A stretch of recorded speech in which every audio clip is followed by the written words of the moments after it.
এতগুলো মুড়ি তৈরির মেশিন বানায় রাখছেন, এগুলো কি সব অর্ডারের নাকি আমাদের এখানে 70% মেশিন অর্ডারি মাল, 30% আমাদের কোম্পানির, আর 70% বিক্রি করা মাল। আপনার বর্তমানে 55-60টা মেশিন আছে। আচ্ছা আচ্ছা, এটা কোন মেশিনের ক্যাপাসিটি কিরকম একটু আমাদেরকে বলবেন? এর মুড়ির মেশিন হচ্ছে 3 ধরনের, এ বি সি, অর্থাৎ এটা এ সাইজ, এটা ঘন্টায় 150 কেজি, আর যেটা বি সাইজ আর যেটা সি সাইজ ওটা ঘন্টায় 5 থেকে 600 কেজি। আর প্রত্যেকটা আপনার 220 440 দুইভাবে চালানো যায়। আচ্ছা, দাম কোনটার কিরকম একটু বলবেন? আপনার যেটা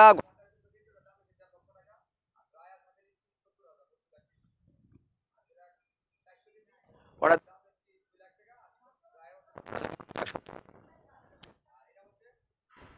5 থেকে 600 কেজি, এটা দাম নিচ্ছি। আর ড্রায়ার দাম 70,000, মোট 3,20,000। মোট 3,20,000। আর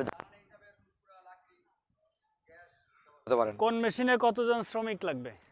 আপনার এমনিতে মেশিন চালানোর জন্য শ্রমিকের প্রয়োজন 2 জন, 3 জন হলে আপনার বস্তা টস্তা ভরার জন্য সুবিধা হয়। আর এই মুড়ি তৈরি করে তো আর রাখা যাবে না।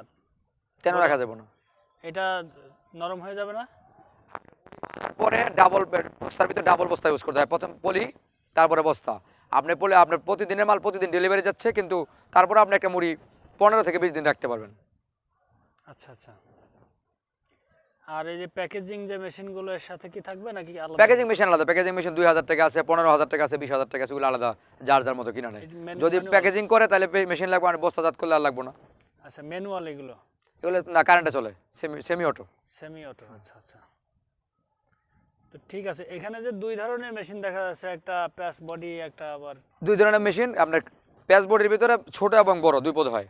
আচ্ছা, আর কামরাঙ্গা বডি শুধু এক পদ। এই প্যাস বডি ভালো নাকি কামরাঙ্গা ভালো, কোনটা? দুটোটাই ভালো। কামরাঙ্গা উৎপাদন বেশি। কামরাঙ্গা উৎপাদন বেশি। স্বাদের কোনো না, স্বাদ তো সেম সেম। এই প্যাস বডির তো বেশি ঝামেলা দেখা যাচ্ছে না। প্যাচ বডি যে প্যাচটা আছে সেম, আর একটা এই কামরাঙ্গার ভিতরে দেওয়া আছে ওই জিনিসটা। আচ্ছা আচ্ছা, এটা বাইরে আছে আর ওটা ভিতরে দেওয়া আছে। প্যাচ বডির দিয়ে প্যাচটার যে উপরে যে ভাগটা, এটার মধ্যে বালুটা রান করে, এটা উপর দিয়া, আর কামরাঙ্গা বডি বালু রান করে ভিতর দিয়া। আচ্ছা আচ্ছা আচ্ছা, এই বডি তো কোনোটাই ঘোরে না? হ্যাঁ, বডি ঘুরে। ঘোরে? বডি ঘুরে, ওটাও ঘোরে এটাও ঘোরে? দুটোটাই বডি ঘুরে। আচ্ছা আচ্ছা, হ্যাঁ। শেপটার মধ্যে একটা হাউজিং দেওয়া থাকবে, হাউজিং এর উপরে বডিটা আস্তে আস্তে ঘুরতেছে। এই পাশে আপনি চাউল ড্রেন করতেছে, এই যে সামনের সাইডটা একটা নেট থাকবে, নেটের মাধ্যমে বডিটা করতেছে। আচ্ছা আচ্ছা আচ্ছা, বুঝছি বুঝছি। তো ঠিক আছে ভাই, অনেক ধন্যবাদ মুড়ি মেশিন সম্পর্কে বিস্তারিত জানানোর জন্য।